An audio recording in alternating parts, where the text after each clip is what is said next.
আমাদেরকে বহু জায়গায় ছোট ছোট আযাব দিয়েছে, আমরা টের পাইনি। আমেরিকায় এখন আল্লাহ বড় আযাব দিয়েছে। কি দাবানল চলতেছে।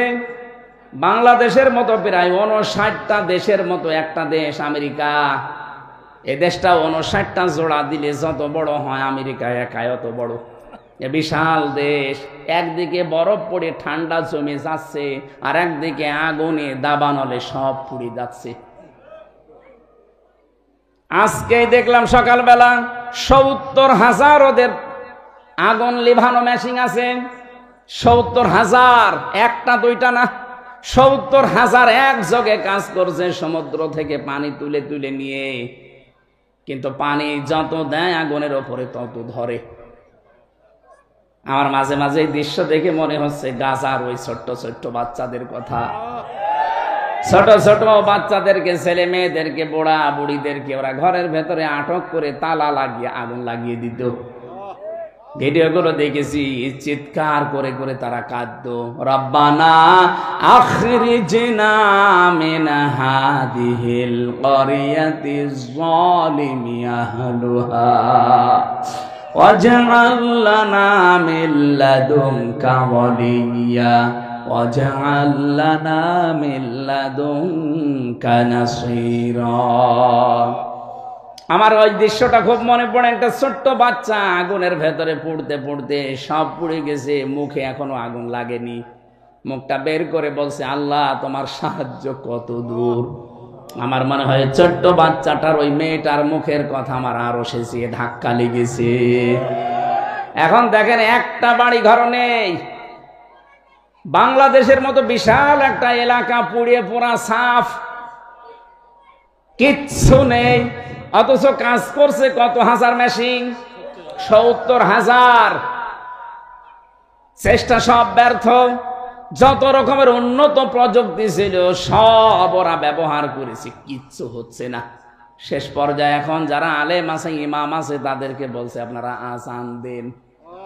এখন আযান দেন। আমরা যে কিছু করবো আমাদের পেছনে খরচ করতেও নিষেধ করতে, আর এখন বিপদ এসেছে বলছে আযান দেন। এই জন্য আসল সম্পদ কিন্তু আমার আল্লাহর জন্য। আলিল্লাহি খাযাইনুস সামাওয়াতি ওয়াল আরদ। খাজানা সম্পদ সব আসমান জমিনে যা আছে আমার আল্লাহর জন্য। ওয়ালাকিন্নাল মুনাফিকিনা লা ইয়াফকাহুন। কিন্তু মুনাফিকরা এটা বোঝে না। লা ইরজানা ইলাল মাদিনাতি লা ইখরিজান্নাল আ'আজ্জু মিনহাল আযাল ওয়ালিল্লাহিল ইজ্জাতু ওয়া লিরাসূলিহি ওয়ালিল মুমিনিনা ওয়ালাকিন্নাল মুনাফিকিনা লা ইয়ালামুন। এটা আব্দুল্লাহ বিন উবাইয়ের জন্য নাযিল হয়েছে। এর ঐতিহাসিক একটা প্রেক্ষাপট আছে তাফসীরে ইবনে কাসিরে। পুরোটা শেষ করতে গেলে তো আমরা পরবর্তী যে কথাগুলো বলতে পারবো না। এই আয়াতটা থাক, আপনারা 8 নাম্বার আয়াতের তাফসীর বাড়ি যেয়ে একটু মিলিয়ে দেখেন। আমি আমার আসলটায় চলে এসেছি। ইয়া আইয়ুহাল্লাযীনা আমানু, আমরা এখন যারা ঈমানের দাবি করছি তাদেরকে আল্লাহ ডাক দিয়েছেন, হে যারা ঈমানের দাবি করো তাদেরকে বলছি, লা তুলহিকুম আমওয়ালুকুম ওয়ালা আওলাদুকুম আন যিকরিল্লাহ। হে ঈমানদার নারী পুরুষেরা, তোমাদের সন্তানাদি, তোমাদের সম্পদাদি, এগুলো যেন তোমাদেরকে আল্লাহর জিকির থেকে গাফিল করে না রাখে।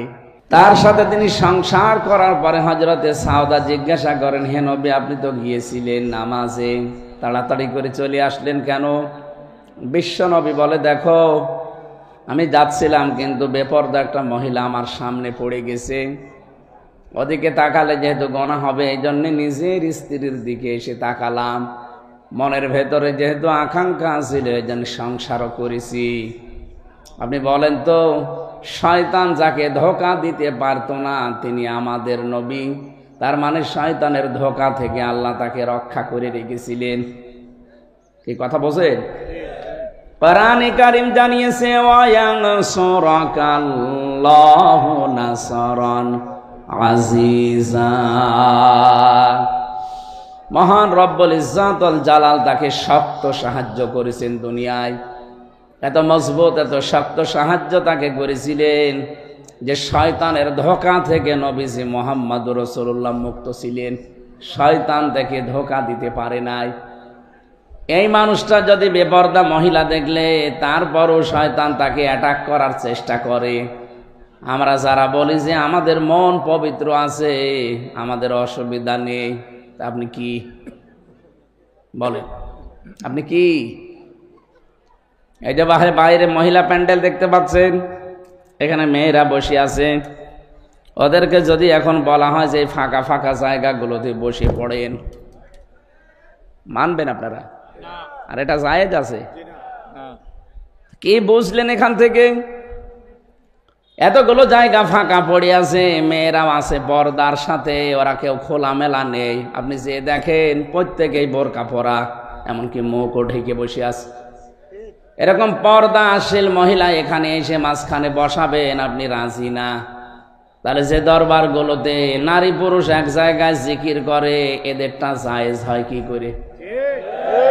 আপনি মিলিয়ে দেন যে ওদেরটা জায়েজ হয় কি করে। এখানে ফাঁকা জায়গা পড়ে আছে, তাও আমি বলতে পারছি না যে মা বোনেরা এসে এখানে বসেন, আপনাদের জন্য আলাদা পর্দার ব্যবস্থা আছে, সেখানে যান। আপনার এইটা ভালো লাগে না, যেখানে বাবা শাহজালাল সব হালাল, এটা ভালো লাগে? এই জন্য আদর্শ নেতা মুহাম্মদুর রাসূলুল্লাহ ছিলেন। এই পৃথিবীতে আপনি যাকে অনুসরণ করেন আপনি নির্ভুল তাকে পাবেন না। এমনকি তার আগে পেছনের সব আল্লাহ মাফ করে দিয়েছে, গ্যারান্টিও দুনিয়ায় কারো পাবেন না। পাবেন? কোরআনে কারীম জানিয়েছে, লিয়াগফিরা লাকাল্লাহু মা তাকদ্দামা মিন যামবিকা ওয়া মা তাআখার ওয়া ইউতিম্মা নি'মাতাহু আলাইকা ওয়া ইয়াহদিয়াকা সিরাতাম মুস্তাকিমা। হে নবী, আপনার আগে পরের যত অপরাধ আল্লাহ সব মাফ করে দিয়েছেন, শুধু এতটুকু আল্লাহ শেষ করে দেননি, আয়তিম্মা নি'মাতাহু আলাইকা, আল্লাহর যত নিয়ামত কিয়ামত পর্যন্ত আসতে পারে সব আল্লাহর নবীকে আল্লাহ দিয়ে দিয়েছেন। তার মানে তার কাছে যে ধর্ম ইসলাম, এর ভেতরে সব নিয়ামত আল্লাহ পরিপূর্ণ করে দিয়েছেন। ওয়া আকমালতু লাকুম দীনাকুম ওয়া আতমামতু আলাইকুম নি'মাতি, আমি আজকে তোমার জন্য আমার দিনকে পরিপূর্ণ করে দিলাম। আজকে যত নিয়ামত আমার ছিল সব আমি ইসলামের ভেতরে প্রবেশ করিয়ে এটাও আমি কামেল মোকাম্মেল করে দিলাম। রাদিতু লাকুমুল ইসলাম দীনা, এই পৃথিবীর ময়দানে ইসলাম হিসাবে, দিন হিসাবে মনোনীত করলাম ইসলামকে। জীবন ব্যবস্থা হিসাবে ইসলাম ছাড়া আপনি অন্য কোনোটা মানতে পারবেন না।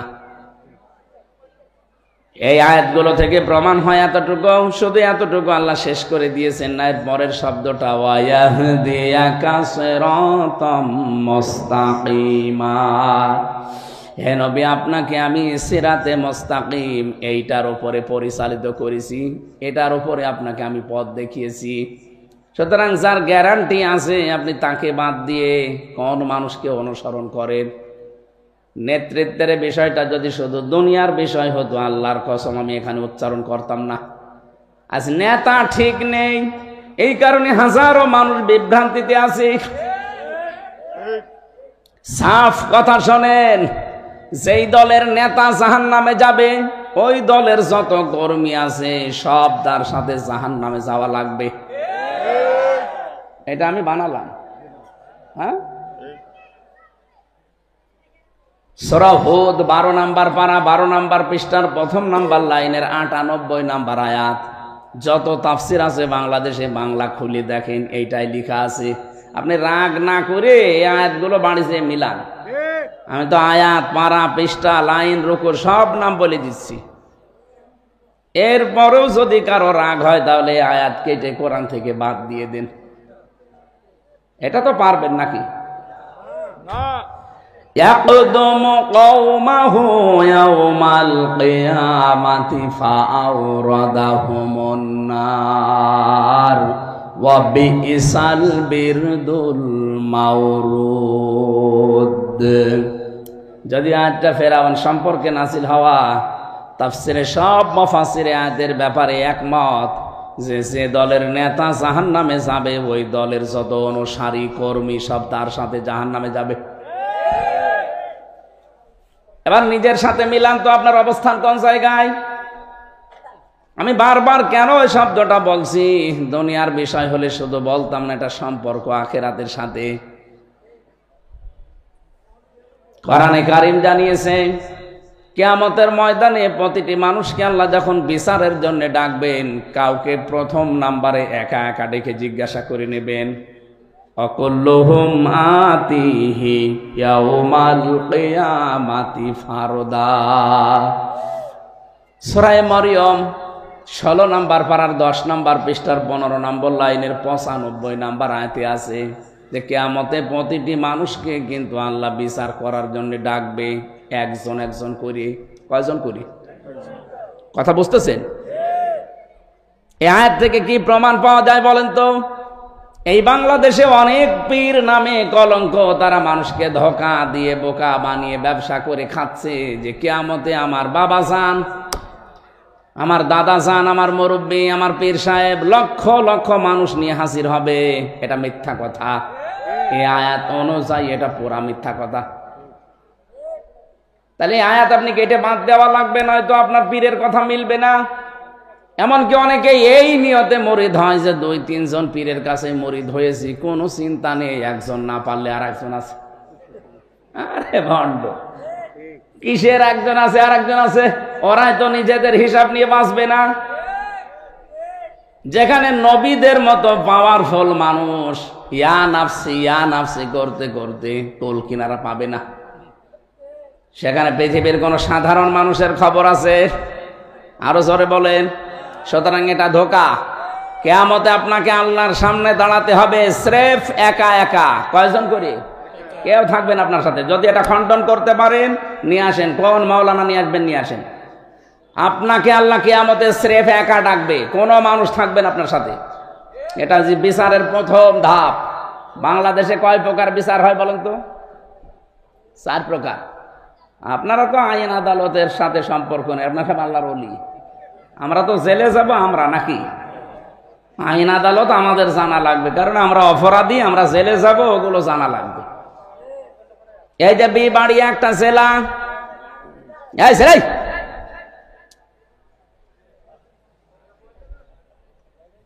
64টা জেলা আছে এরকম এই দেশে।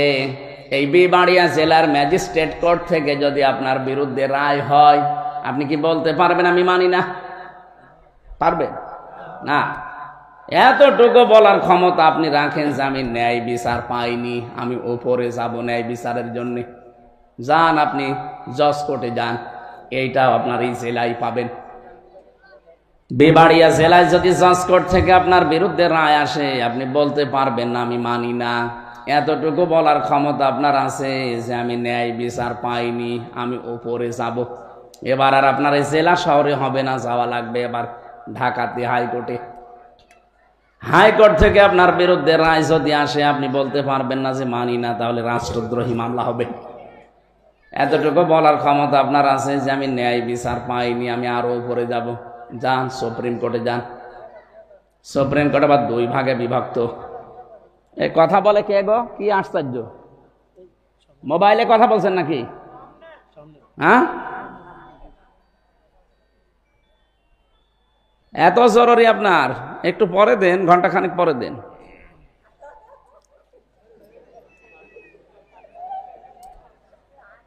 আমার ভাইরা, এদেশের প্রধান বিচারপতি যিনি আছেন, উনি যদি একবার আপনার বিরুদ্ধে রায় দেয়, বলেন তো আপনি শুধু না, এদেশের 18 কোটি মানুষ এটা মেনে নিতে বাধ্য। এ পর্যন্ত ঠিক আছে?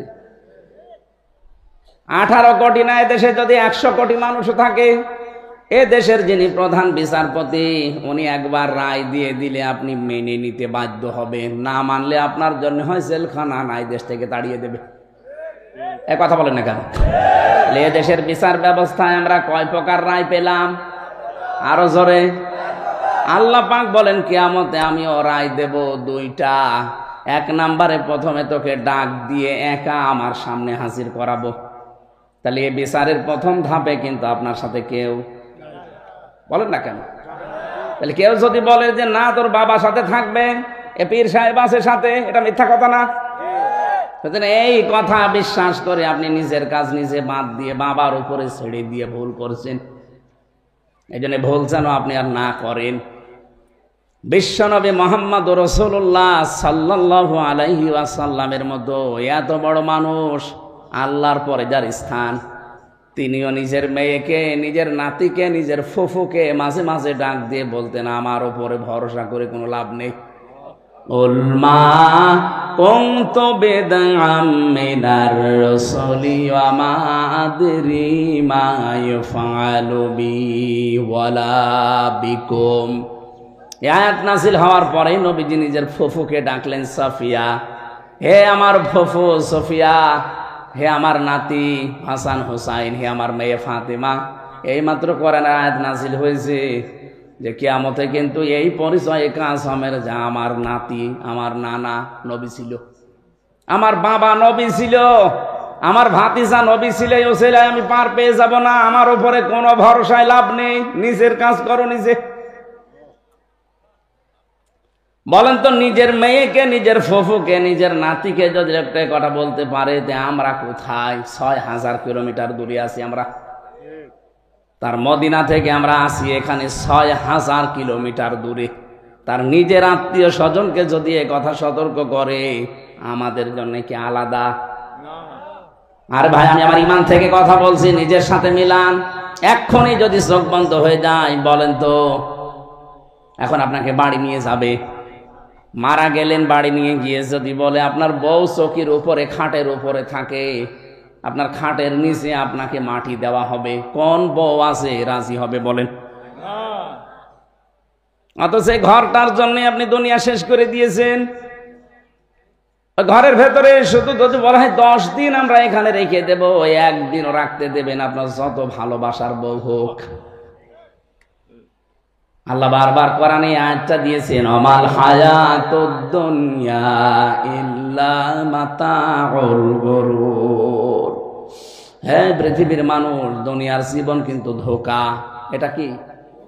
পুরাটাই ধোঁকা। আপনার ছেলে মেয়ে, হ্যাঁ ওইটাও ধোঁকা। আপনার স্ত্রী, এমনকি আপনার মা বাবা, ওইটাও ধোঁকা।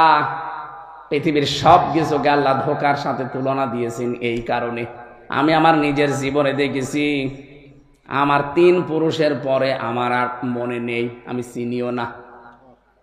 আমার বাবার নাম রিয়াজউদ্দিন, আমার দাদার নাম জাহান আলী, তার বাবার নাম হচ্ছে নমাজ আলী, এরপরে আমার আর জানা নেই, আর আমি চিনিও না।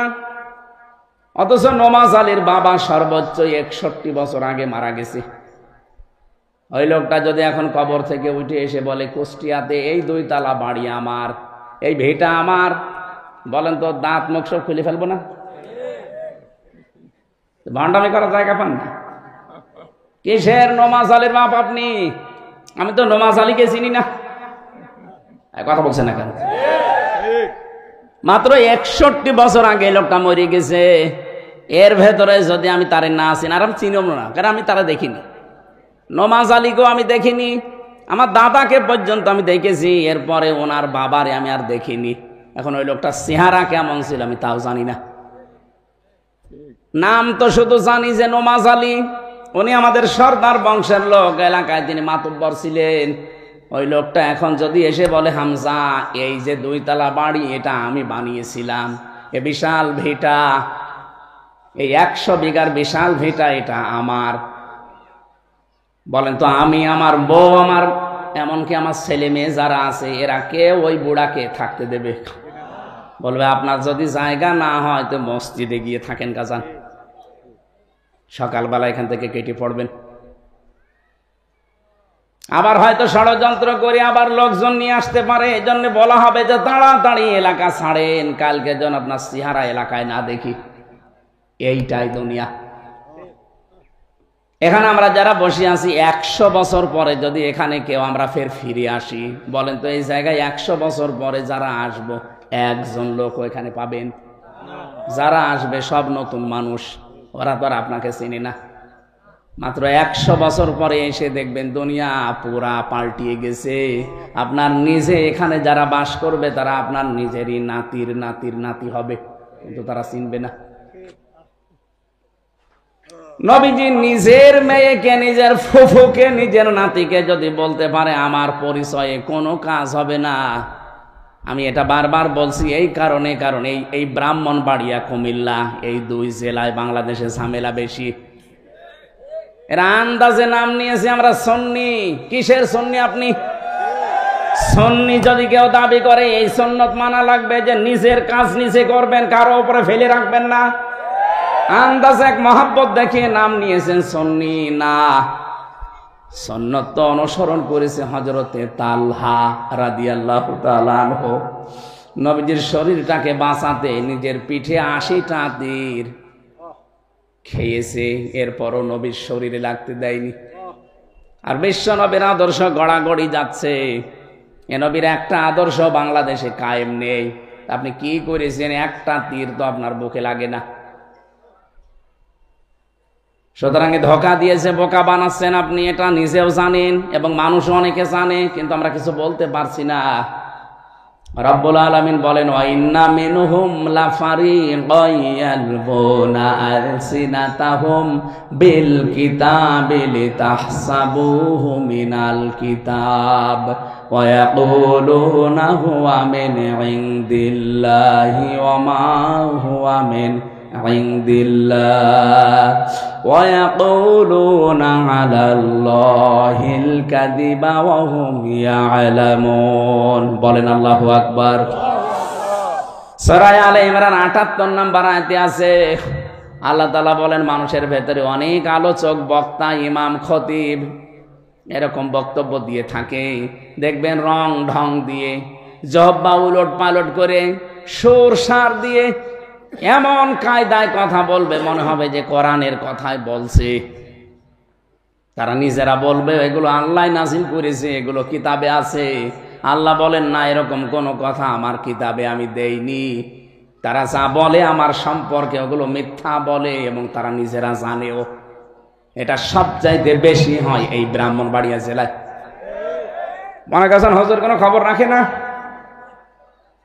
দেখবেন রং ঢং দিয়ে, জহব্বা উলট পালট করে, সুর সার দিয়ে এমন কায়দায় কথা বলে মনে হচ্ছে যে মনে হয় জিবরাইল এই মাত্র নাজিল করলো। অথচ এরকম কোনো কথা কোরআন হাদিসে নেই। কে বলেছে আপনাকে জিকির করার জন্য শাহ আলী বাবা, কেল্লা বাবা, ফতে বাবা বলতে হবে? কোন জায়গায় আছে বলেন তো? যেখানে আল্লাহর নামের সাথে অন্য কোন নাম জিকির করা জায়েজ নেই। সূরা ফুরকান 68 নম্বর আয়াতের প্রথম অংশে আছে, 19 নম্বর পারা 4 নম্বর পৃষ্ঠার 13 নম্বর লাইনে পাবেন। আল্লাহ পাক বলেন, আল্লাযীনা লা ইয়াদউনা মা'আল্লাহি ইলাহান আখার। রহমানের বান্দা তো তারা যারা আল্লাহর সাথে অন্য কাউকে ডাকে না। সে যেই হোক, যারা এই ডাক দেয় ইয়া আলী বাবা, শাহ আলী বাবা, কেল্লা বাবা, ফতে বাবা, খাজা বাবা, তাদের শাস্তি আল্লাহ ডবল দেবে। সে বুঝে করুক আর না বুঝে করুক। অনেকে প্রশ্ন আসতে পারে, হুজুর আমি জানতাম না তাই করেছি। আপনি জানতেন না কেন? আপনি যে জানেন না এটা আপনার অপরাধ। কে জানো এই দেশে ছড়িয়েছে যে জানার নাম ইসলাম না, মানার নাম ইসলাম। এটা একটা শয়তানি। আরে ভাই, আপনি যদি না জানেন তো মানবেন কি? এটা না, ইসলামের কোন বিধান যদি আপনি জানেন কিন্তু মানেন না, আপনার গুনাহ হবে একটা। কয়টা বলেন না কেন? কিন্তু জানেনও না, মানেনও না, গুনাহ ডবল হবে। কারণ জানাও ফরজ, মানাও। জানার ফরজ হয়তো আপনার আদায় হয়ে গেছে, কিন্তু আপনি মানতে পারেননি, গুনাহ হবে কয়টা? আরো জোরে। জানেনও না, মানেনও না।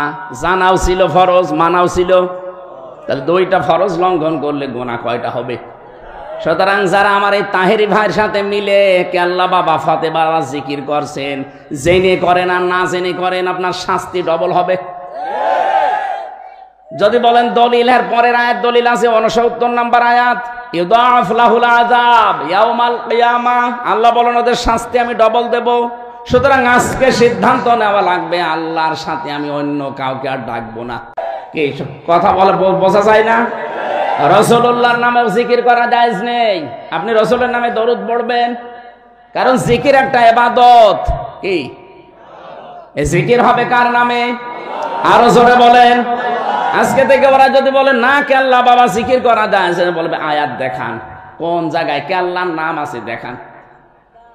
কিসের কেল্লা, কিসের ফতে? কিয়ামতে আপনাকে হাজির হওয়া লাগবে আল্লাহর সামনে, স্রেফ একা, কোনো কেল্লা থাকবে না। আর বলে না আমার বাবা আছে। এ তো প্রথম ধাপ গেল। দ্বিতীয় ধাপে এবার আল্লাহ ডাকবেন আপনাকে, আর একা ডাকবে না। ইয়াউমা নাদউ কুল্লা উনাসিম বিইমামিহিম। সূরা বানী ইসরাইলের 71 নম্বর আয়াতে আছে, প্রথম অংশে পাবেন 15 নম্বর পারা 8 নম্বর পৃষ্ঠা 3 নম্বর লাইনে আছে। আল্লাহ বলেন কিয়ামতে এবার আমি আর একা না, তোকে ডাকবো তোর নেতার সাথে। কার সাথে? বলেন বলেন। আমি কি এটা বানিয়ে বলছি? বারবার যে কথা রিপিট করছি এমনি না। কিয়ামতের নেতার সাথে আপনি উঠবেন। আপনি এমন নেতার অনুসরণ করে চলেন যার পা ঠিক মতো মাটিতে রাত 9টার পরে আর পড়ে না। এমন লাল পানি খেয়েছে যে রিকশা ছাড়া বাড়ি যেতে পারে না। এরকম নেতা দেশে নেই? তাল গাছের ধাক্কা দিয়ে বলে মিয়া ভাই সাইড দিয়ে আর কতক্ষণ দাঁড়াবো? এইরকম মানুষের পেছনে আপনি থাকেন। বলেন তো ওই লোকটা যদি কিয়ামতে আপনার সামনে থাকে, তা আপনার কি বিশ্বাস হয় যে আল্লাহ ওরে দেখলে মাফ করবে? ওর চেহারা দেখে তো আল্লাহ রাগ হয়ে যাবে, পেছন পর্যন্ত আল্লাহ তাকাবেই না। বলবে তোর নেতায় যদি এরকম 2 নাম্বার হয়, তুই আরো 3 নাম্বার, এদিকে আয়। নেতৃত্ব দিতে হলে কয়েকটা গুণ মাস্ট বি, লাগবেই। কয়টা? কমপক্ষে 5টা তো লাগবেই, নাই আপনি নেতৃত্ব দিতে পারবেন না। কারণ এটা আখিরাতের সাথে সম্পৃক্ত। শুধু দুনিয়া হলে আমি এটা বলতামই না। প্রথম নাম্বারে নেতা হতে হলে আপনার জ্ঞান লাগবে। এটা বানিয়ে বলছি। সূরা বাকারা 247 নম্বর আয়াত, 2 নাম্বার পারা 19 নাম্বার পৃষ্ঠায় আছে, 13 নাম্বার লাইন, 14 নাম্বার লাইনে আছে। ক্বালা ইন্নাল্লাহা আসতাফাহু আলাইকুম ওয়া যাদাহু বাসতাতান ফিল ইলমি ওয়াল জিসম ইলা আখিরি আয়াত। রব্বুল আলামিন বলেন অবশ্যই আল্লাহ তোমাদের ভেতরে তাদেরকে মনোনীত করেছেন নেতৃত্ব দেওয়ার জন্য, যাদের শরীরে শক্তি আছে আর যারা জ্ঞানী। আমরা এমন নেতাকে পাই, জ্ঞান বলতে যে এইটার জ্ঞান লাগবে। কোনটা? আপনার কোরআনের জ্ঞান এত তলানিতে। এ কথা অনেকেই এখন বলতেছে যে কোরআনের সাথে রাজনৈতিক কোনো সম্পর্ক নেই। আপনি কি জ্ঞান অর্জন করেছেন বলেন তো? এর ভেতরে 903 জায়গায় কোরআন দিয়ে রাজনীতি করা লাগবে কথা আমি ডাইরেক্ট ইনডাইরেক্ট আপনাকে দেখাবো, আসেন। যারা এ কথা বলে তাদের পেটে বোম মারবেন। ওরা যদি সূরা ফাতিহা শুদ্ধ করে পড়তে পারে আমি মিষ্টি খাওয়াবো। হ্যাঁ, আমি মিষ্টি খাওয়াবো। যেটা জানেন না আপনি আন্দাজে মুখ খোলেন কোন কারণে? ওয়ালা তাকফু মা লাইসা লাকা বিহি ইলমুন, যেটা জানো না সেটা কথা বলবা না, চুপ করে থাকবা। আর বাংলাদেশের রোগই হয়ে গেছে, যেটা জানে না ওইটা বেশি করে বলে। আমার মনে হয় এখন যদি বলি আমার যে মাথা ব্যথা করছে, 14টা ডাক্তার এখানে দাঁড়াবে। কেউ বলবে প্যারাসিটামল খান, এই কথা বলছেন না কেন? কেউ বলবে কশিয়াম খান, সিটাক্সিন খান, নাপা খান, কত রকমের বড়ির নাম বলবে। অথবা যারা দাঁড়িয়েছে একটাও কি ডাক্তার? আমি যদি MBBS ডাক্তারের কাছে যাই, ও কিন্তু একবারে প্যারাসিটামল নাপা না, বলবে দাঁড়ান আপনার প্রেশার ঠিক আছে কিনা দেখি। কথা বলছেন না? এই জন্য যে বিষয়ে যারা জানেন না কথা বলবেন না। আপনি নেতা হতে হলে জ্ঞান অর্জন করা লাগবে। যারা এই বাংলাদেশের 96% মুসলমানের দেশে নেতৃত্ব দিতে চান, আপনাদেরকে আমি আহ্বান জানাচ্ছি, আগামী বছর আসতে আসতে অন্তত পড়া কোরআন শরীফের মাতৃভাষায় একবার আপনি শেষ করবেন। কারণ আপনি আমার আখিরাতে সামনে থাকবেন। আপনি এমন কথা কেন বলেন? এদেশে হাজার হাজার আলেম ওলামা, এখন তাদের মনে দুঃখ যে কি আমরা ফতোয়া দেব, আর ফতোয়া দিচ্ছে কে? এই জন্য আমরা সাবধান। এখনই আপনাকে থামা লাগবে। যাদের শরীরে শক্তি নেই তারা রাজনীতির দিকে চলে যান, আপনার রাজনীতি করা জায়েজ নেই। আপনি একটা পিঠা খেতে পারবেন না, একটা তাড়া দিলে দৌড়াতে পারবেন না। জিহাদের ময়দানে আপনাকে ডাক দিলে আপনি পেছনে থাকবেন, তা আপনার নেতৃত্ব দেওয়ার দরকার কি? ফেলে ইলমি অল জিসমি, শক্তি লাগবে। এখানে যদিও দাউদ আলাইহিস সালাম এবং তালুত জালুতের ঘটনা এমনি দেয়নি, এর মূল শিক্ষা এটা যে শক্তিশালী হওয়া লাগবে আপনাকে এবং জ্ঞান লাগবে। যে লোকটা বাংলাদেশে এই কথা বলতে পারে আগামীকাল ঈদুল ফিতরের জানাজার নামাজ অনুষ্ঠিত হবে, কিসের জ্ঞান আছে? কোনটা যে জানাজার নামাজ, কোনটা ঈদুল ফিতরের নামাজ তাও জানে না। বিশাল নেতা হয়ে বসে আছে। 2 নম্বরে নেতৃত্ব দিতে হলে আপনাকে গাফেল হওয়া যাবে না। অলা তুতিউ মান আগফালনা কলবাহু আন যিকরিনা আত্তাবা'a হাওয়াহু ওয়া কানা আমরুহু ফুরতা। সূরা কাহফের 28 নম্বর আয়াতে আছে, এটা গাফেলদের সম্পর্কে। যারা গাফেল আল্লাহর আয়াত সম্পর্কে, তাদের অনুসরণ করা, তাদের নেতৃত্ব মানা জায়েজ নেই। আমি খুব সংক্ষেপে করছি। 3 নম্বরে, যে মানুষগুলো সীমা লঙ্ঘন করে, যে মানুষগুলো সীমা লঙ্ঘন করে, জুলুম করে, এই মানুষগুলোর অনুসরণ করা যাবে না। ওয়ালা তুতিউ আমরাল মুসরিফিন আল্লাযীনা ইউফসিদুনা ফিল আরদি ওয়া লা ইউসলিহুন। এটা সূরা শুআরা 19 নম্বর পারা 12 নম্বর পৃষ্ঠা 4 নম্বর লাইনের 5 নম্বর লাইনে আছে 151-52 নম্বর আয়াত। আল্লাহ বলেন, যারা ইসরাফ করে, অপচয় অপব্যয় করে বেড়ায়, তাদের অনুসরণ করবা না। এমনকি জমিনে যারা বিশৃঙ্খলা তৈরি করে, যারা শান্ত পরিবেশ তৈরি করার জন্য কাজ করে না, এদের অনুসরণ করা যাবে না। আজ বাংলাদেশে বলেন তো, অনুসরণ করার মতো মানুষ আপনি খুঁজে পান না। এদেশে যারা বিশৃঙ্খলা তৈরির জন্য বিভিন্ন ওত পেতে রেখেছে, পায়ে পাড়া দিয়ে যারা ঝগড়া করে, কথা বলছেন এখানে, আল্লাযীনা ইউফসিদুনা ফিল আরদি, জমিনে যারা ফ্যাসাদ সৃষ্টি করার জন্য লাইন ধরে আছে, আপনি কিছুই বলতে যাবেন না, জোর করে পায়ের উপর পাড়া দিয়ে ঝগড়া বাঁধায়। এরকম মানুষ এখন দিন দিন বাড়তেছে, এদের অনুসরণ করা জায়েজ নেই। এখন যদি বলেন না আপনার কথা আমরা মানি না, তাহলে এইটা আর দেওয়ার দরকার নেই, আগামী থেকে আপনি গান দেবেন। ওয়ালা তুতিউ আমরাল মুসরিফিন আল্লাযীনা ইউফসিদুনা ফিল আরদি ওয়া লা ইউসলিহুন। 2 নম্বরে, যারা জমিনকে শান্ত নির্মল পরিবেশ তৈরি করার জন্য চেষ্টা চালায় না। আরে ভাই, আপনার বিবেকের উপর কি কুকুরে পেশাব করেছে? একটু ভাবতে পারেন না? এদেশটা কারা শান্ত, এদেশটা কারো নির্মল পরিবেশ তৈরি করার জন্য চেষ্টা চালায়, সে যেই চালাক আপনি তার পেছনে থাকবেন। এটা যারাই চেষ্টা করবে যে দুনিয়াকে আমরা শান্ত করতে চাই, কেউ কারো দেখে আতঙ্কিত হবে না, কেউ কাউকে দেখে চিন্তা করবে না, সবাই মনে করবে এটা আমার আপন। এরকম পরিবেশ যারা তৈরি করতে চায়, সে যেই হোক আপনি তাকে মানবেন, এটাই কোরআনের নির্দেশ। আমি জানি এই কথাগুলো শোনার পরে যারা মুনাফিক, তাদের রাগ হবে। আজকের আয়াতে আল্লাহ ওইগুলো জানিয়েছে। হে নবী, হক কথা যখন তুলে ধরবেন, দেখবেন মুনাফিকরা তেড়িয়ে আসবে আপনার দিকে। 4 নাম্বারটা বলি, এটা থাক। 4 নাম্বারটা বলি, হ্যাঁ ঠিক বলে, হ্যাঁ বলি যে আমরা বাড়ি যেতে পারবো তো। সূরা নিসার 34 নাম্বার আয়াত, আর-রিজালু কাওয়ামুনা আলান নিসা। আল্লাহ বলেন, পুরুষরা হবে গাইডলাইন দাতা আর মেয়েরা হবে তাদের আজ্ঞাবহ। আয়াতের তাফসিরে হাদিস পেয়েছি, নবীজি বলেন, লা ইউফলিহা কওমুন। ইউফলিহার আগে লান আছে, অর্থ হবে কখনোই হবে না। এটা মজারে বর্তমান, ভবিষ্যৎ, প্রেজেন্ট, ফিউচার। এখন হচ্ছে না, ভবিষ্যতেও হবে না। ওই জাতি কখনোই সফল হচ্ছে না, হবে না, যে জাতির নেতৃত্বে বসে আছে কোন নারী। এই হাদিসটা এখন আমি কেবল বানালাম, বলেন এটা আমি 100% বিশ্বাস করি। আপনি না 98? কথা বলেন না কেন? তাহলে আগামীতে এই দেশে যারা নেতৃত্ব দেবে তারা পুরুষ হওয়া লাগবে, নারী হলে হবে না।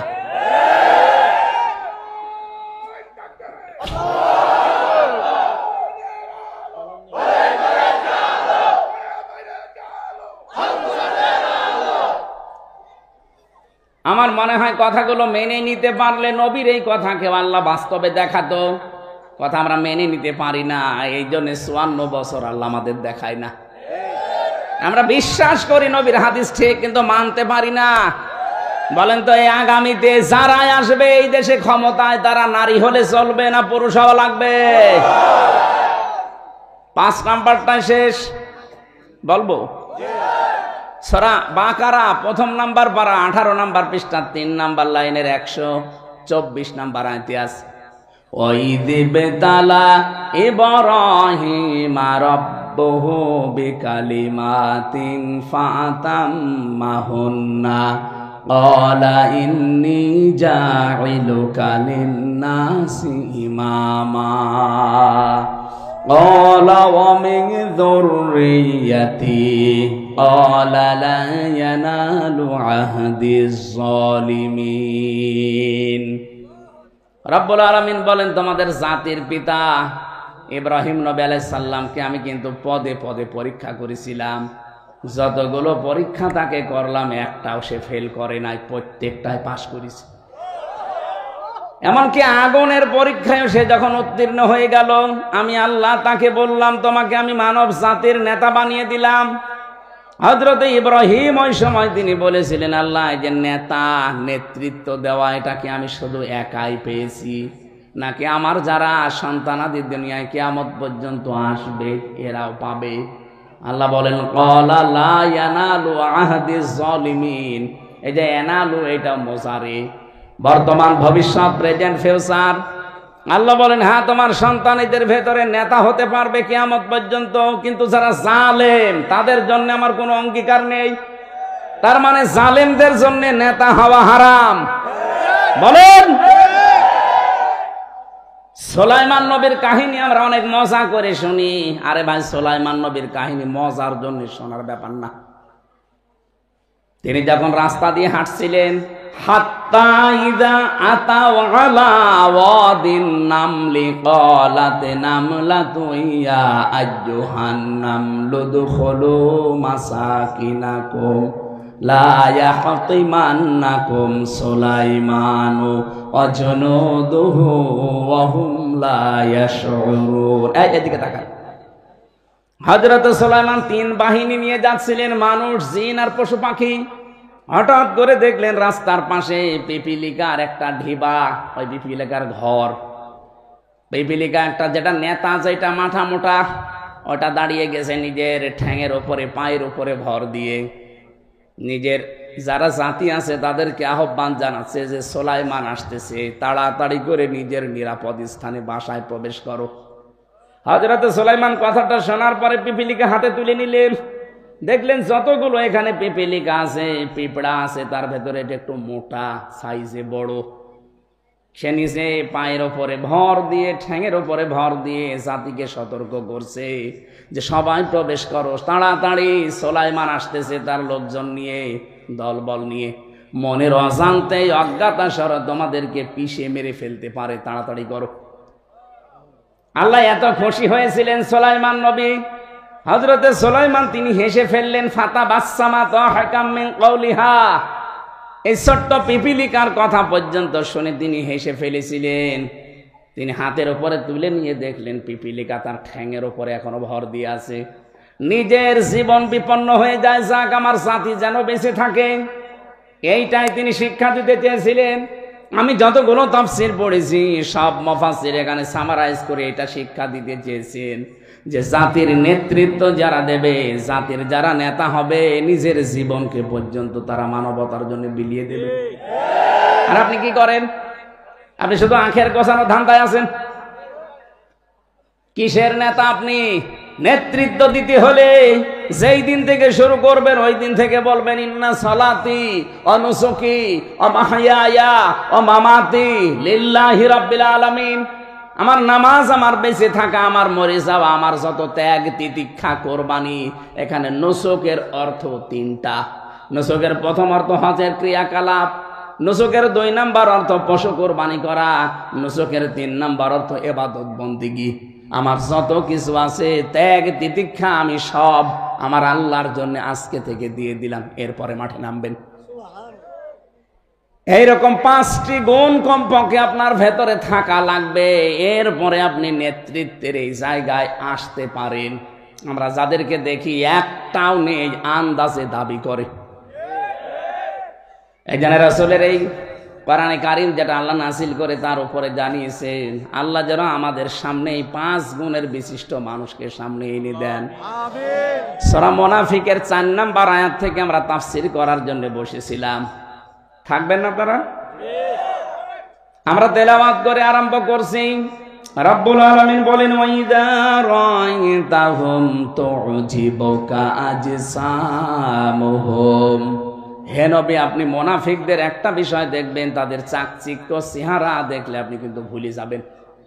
আপনাকে আশ্চর্যান্বিত করে ফেলবে সে তার চেহারা সুরাত দিয়ে। মনে হবে ওরে আল্লাহ কি সুন্দর দেখতে, এই লোকটার ভেতরে কোনো কপটতা থাকতে পারে না। আল্লাহ তাআলা বলেন, ওয়াইয়াকুলু তাসমা'ু লিকাউলিহিম। যখন আপনি তাদের কথা শুনবেন তখন বিমোহিত হয়ে যাবেন যে কি এত সুন্দর কথা মানুষ বলতে পারে। ইনিয়ে বিনিয়ে এমন ভাবে কথা আপনার সাথে বলবে, আপনি নবী তাই কি আপনিও আশ্চর্য হয়ে যাবেন। এতটুকু না, কান্নাহুম খুশুবুম মুসান্নাদা, মনে হবে যে পিলারের মতো দাঁড়িয়ে আছে, কাঠের পিলারের মতো। আল্লাহ উদাহরণগুলো সেট করেছেন, আমি ব্যাখ্যায় যাচ্ছি সামনে। ইয়াহাসাবুনা কুল্লা সাইহাতিন আলাইহিম, তারা ধারণা করবে কুল্লা সাইহাতিন আলাইহিম, তাদের প্রত্যেকেই আপনার উপরে বিলা হয়ে যাবে। এটা বাংলায় লেখা দেখলাম বিলা, এটার আরবি কি মানে আঞ্চলিক ভাষায় কি বলে আমি জানি না, মানে আমার মনে হয় যে পাগল হয়ে যাওয়া এরকম কিছু হবে। মানুষ যেন আশ্চর্য হয়ে যাবে আপনাকে দেখলে, ওরা ধারণাও করবে যে ঠিক আছে এ মুহাম্মদ আমাদেরকে আর কিছু বলবে না, বুঝতে পারে নাই। আল্লাহ বলেন, হুমুল আদুব্য, তারা কিন্তু তোমার শত্রু। ফাহজারহুম, তাদের থেকে সতর্ক থাকবা। আন্না ইউফাকুন, কোন দিকে তারা ফিরে যাচ্ছে। ওয়াইয়াকুলু ওয়াইদা কিলা লাহুম তাআলাউ ইস্তাগফির লাকুম রাসূলুল্লাহ লাওয়াউ রুউসাহুম ওয়া রাআইতাহুম ইয়াসুদ্দুনা ওয়া হুম মুস্তাকবিরুন। যাদের ভেতরে কপটতা আছে, মুনাফিকের জার্ম আছে, আপনি যখন বলবেন আসো আল্লাহর রাসূলের বিরুদ্ধে অনেক কাজ হয়ে গেছে, আমরা এখন তার কাছে বলি যে আল্লাহর কাছে আপনি আমাদের জন্য ক্ষমা চান। লাওয়াউ রুউসাহুম, হে নবী আপনি দেখবেন এই মানুষগুলো আপনার কাছ থেকে মাথা নিচু করবে। অরাআইতাহুম, আপনি তাদেরকে দেখতে পাবেন, ইয়াসুদ্দুনা ওয়া হুম মুস্তাকবিরুন, আপনার কাছ থেকে আস্তে করে তারা অহংকারের বশে ফিরে চলে যাবে। আমি আয়াতগুলো যখন পড়ি আর বাংলাদেশের সাথে যখন মিলাই, আমার মনে হয় আয়াতটা এই দেশের জন্য আল্লাহ নাযিল করেছে। মুনাফিকরা মনে করে আমাদের কেউ ধরতে পারে না, কারণ আমাদের ভেতরের অবস্থা উপরের অবস্থার সাথে তো মিল নেই। উপরে আমরা ফিটফাট, ভেতরে সদরঘাট। এই জন্য মুনাফিকদের বিরুদ্ধে কিছু বলাও যায় না, কারণ ওর মনের খবর তো আমি জানি না। উপরে দেখলে তো আমার মনে হয়েছে ভালোই লাগছে। কান্নাহুম খুশুবুম মুসান্নাদা। রব্বুল আলামিন বলেন, সাওয়াউন আলাইহিম আস্তাগফারতা লাহুম আম লাম তাস্তাগফির লাহুম। নবী, এই মুনাফিকদের ভেতরে যারা আছে তাদের জন্য যদি আপনি ক্ষমা চান আর না চান, দুইটাই সমান হবে। লা ইয়াগফিরাল্লাহু লাহুম, আল্লাহ তাদেরকে কখনো ক্ষমা করবে না। ইন্নাল্লাহা লা ইয়াহদিল কওমাল ফাসিকিন, অবশ্যই আল্লাহ পাপাচারী যাদের পাপ পরিপূর্ণ হয়ে যায় তখন আর ওদেরকে ফিরিয়ে নেন না। আমার তো মনে হচ্ছে আয়াতগুলো পড়লে এই দেশের কিছু মানুষের চরিত্র এখন আমি বুঝে ফেলছি। দেখলে মনে হয় যে না, এদের কথাবার্তারা, এদের চেহারা চরত, এদের আচার ব্যবহার এত সুন্দর, আপনি বিমোহিত হয়ে যাবেন। কিন্তু ভেতরে যে তাদের এই মুনাফিকি কপটতা আছে, আপনি টেরও পাননি। নবীকে বলছে আপনি টেরও পাননি, আমরা তো টেরই পাবো না। তারপরও বিশ্ব নবী যেহেতু ইন্তেকালের আগে 4টা নিদর্শন দিয়েছেন, এই 4টা নিদর্শন যার ভেতরে থাকবে, আপনি মনে করবেন ওই লোকটা মুনাফিক। তার থেকে আপনার সতর্ক থাকা লাগবে। কারণ কাফেরদের যারা যাই হয়েছে ইসলামের ক্ষতি, তার চাইতে বেশি ক্ষতি হবে এই নামধারী মুসলমান মুনাফিকের। চেহারা চরত দেখলে মনে হবে জিবরাইলের ছোট ভাই, পাগড়ি জুব্বা বিশাল সবকিছু সবকে থাকবে, কিন্তু ভেতরের অবস্থা তাদের কাফেরদের চাইতেও খারাপ। আল্লাহ বলেন হমল আদব্য, তারা কিন্তু শত্রু। এটাকে আমি বানাচ্ছি, হমল আদব্য, তারা শত্রু।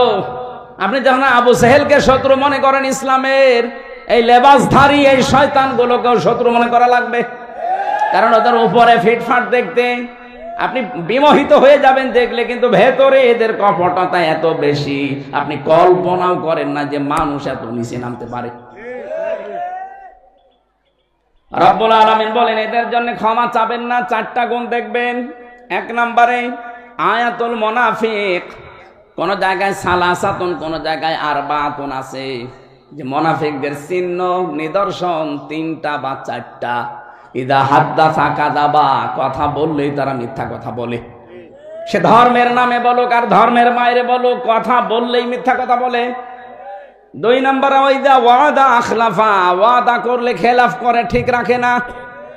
ওয়াইদা আতমিনা খান, যখন তাদের কাছে আমানত রাখা হয় সেটা তারা খেয়ে ফেলে। এদেশে যে 15.5 বছরে আমানত খেয়ে ফেলেছে, আবার ওয়াজ করা লাগবে। 42,000 কোটি টাকা প্রতি বছরে এদেশ থেকে পার হয়েছে, প্রতি বছরে 42,000 কোটি। আপনার মাথা খারাপ হয়ে যাবে।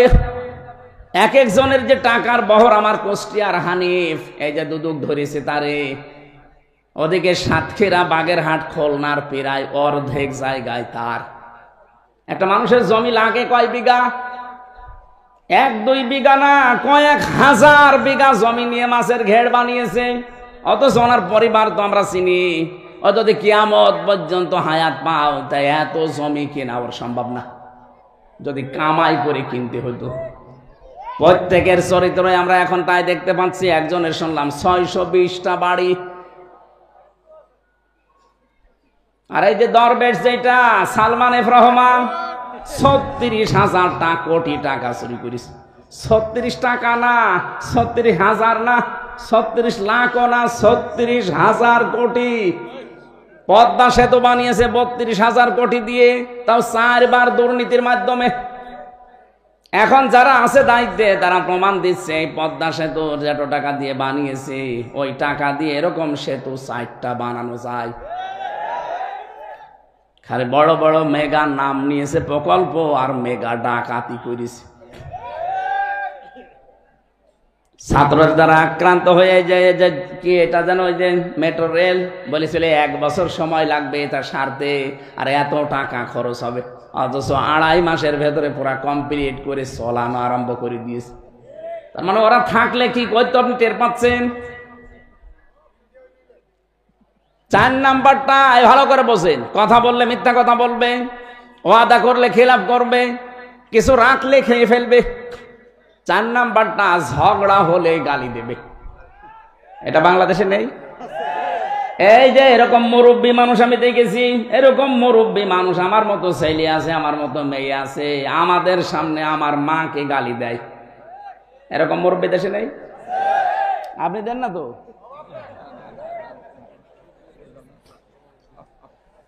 না, আপনার লজ্জা করে না যে এত বড় একটা ছেলে আমার, এত বড় মেয়ে আছে, তার সামনে তার মাকে আমি গালি দিলাম। ওরা যদি এখন ধরে আমার পিটায়, কি কথা বলছেন এখন? আপনি আমার মারে গালি দেবেন, আমার মারে ধরে মারবেন, আর আমি বসে বসে দেখবো। এখন যদি ধরে আপনারও পিটায়, কি হবে আপনার? এই জন্য যারা ঝগড়া হলেই গালি দেন, মুখকে কন্ট্রোল করবেন। রাব্বুল আলামিন বলেন এই সমস্ত চরিত্র যাদের আছে আপনি তাদের জন্য যতই ক্ষমা চান আর না চান আমি আল্লাহর কাছে সমান। এদের জন্য ক্ষমা চেয়ে কোনো লাভ হবে না। হুমুল্লাযীনা ইয়াকুলুনা লা তুনফিকু আলা মান ইনদা রাসূলিল্লাহ হাত্তা ইয়ানফাদু। তারা এই কথাও বলে যে মুহাম্মদুর রাসূলুল্লাহর সাথে যারা আছে, তার সহচর যারা, অনুসারী যারা, তাদেরকে তাদের পেছনে তোমরা খরচ করবা না, ওরা এমনি ওদের ধর্ম থেকে নিবৃত্ত হয়ে যাবে। এখন যেহেতু মুহাম্মদুর রাসূলুল্লাহ নেই, তার আদর্শের অনুসারী যারা, আল্লাহর নবীকে যারা মেনে চলে, এই মানুষগুলোর সাথে থাকতে গেলে মুনাফিকরা এটা মানুষকে বোঝাবে যে ওদের পেছনে থাকার দরকার নেই, করবা না। তারা ওরা এমনি আমাদের যা করছি আমাদের সাথে ফিরে আসবে।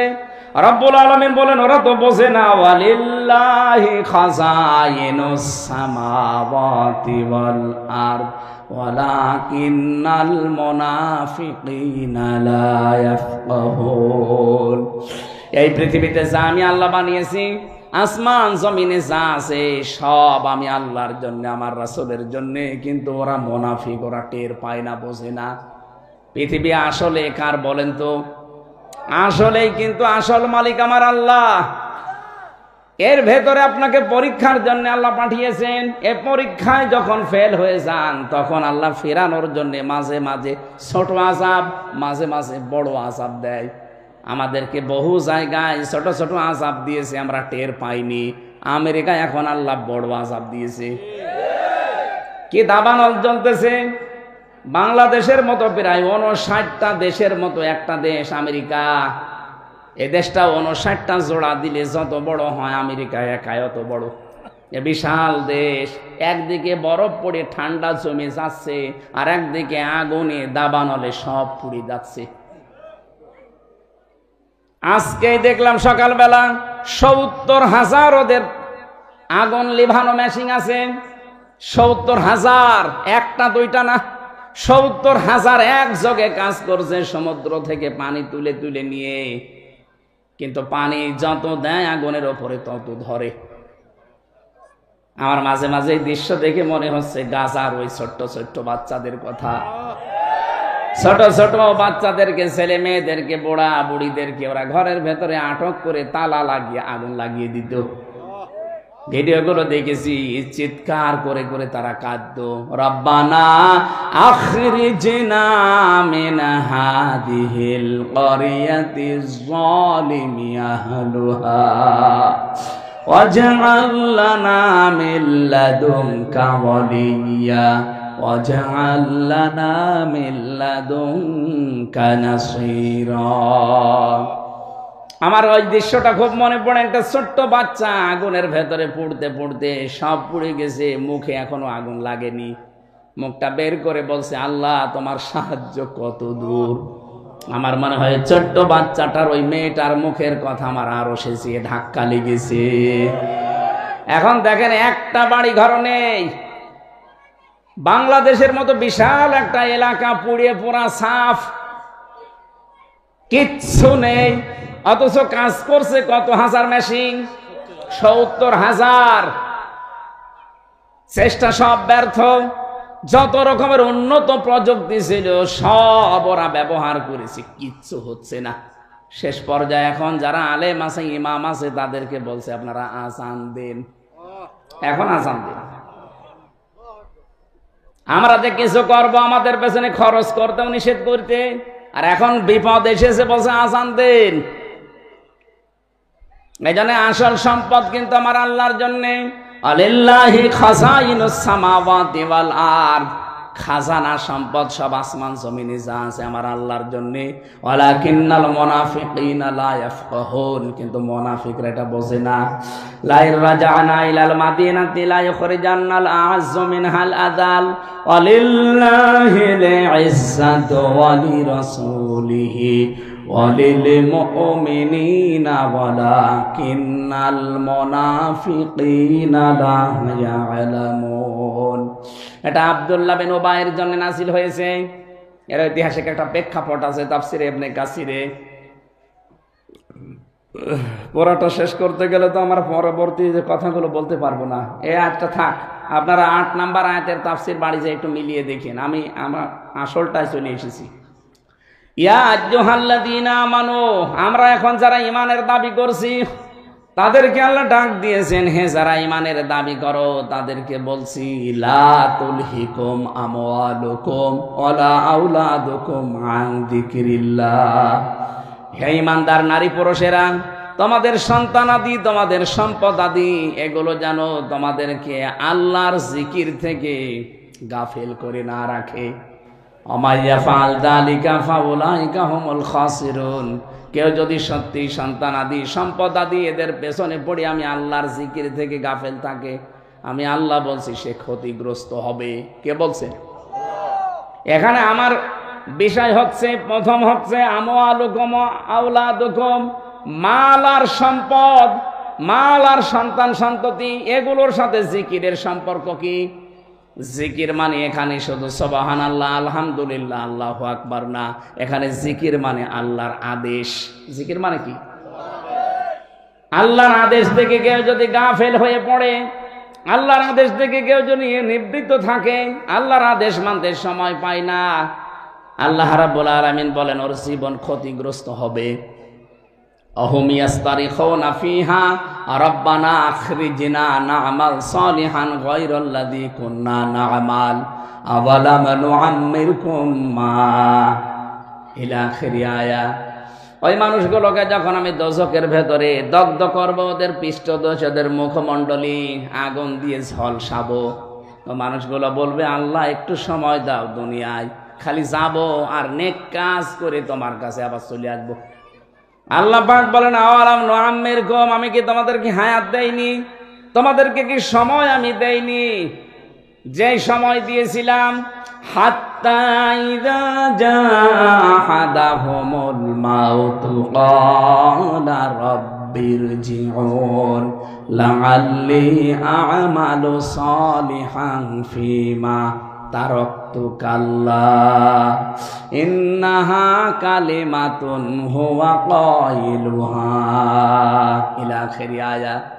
সূরা মুমিনুনের 99 100 নাম্বার আয়াতের ভেতরে আছে, এ মানুষগুলো প্রত্যেকে আল্লাহর কাছে সময় চাইবে, আল্লাহ যদি একটা সময় দাও, শুধু আমরা যাব আর ভালো ভালো কাজ করে আবার ফেরত চলে আসবো।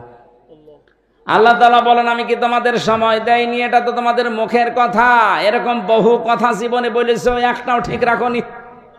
এই 60 বছর 70 বছর 80 বছরে যখন তোমার চরিত্র সংশোধন হয়নি, তখন তোমারে আবার 2 মিনিট সময় দিলে তুমি যে ভালো হয়ে যাবে তার গ্যারান্টি কোথায়? সুতরাং আর সময় নেই।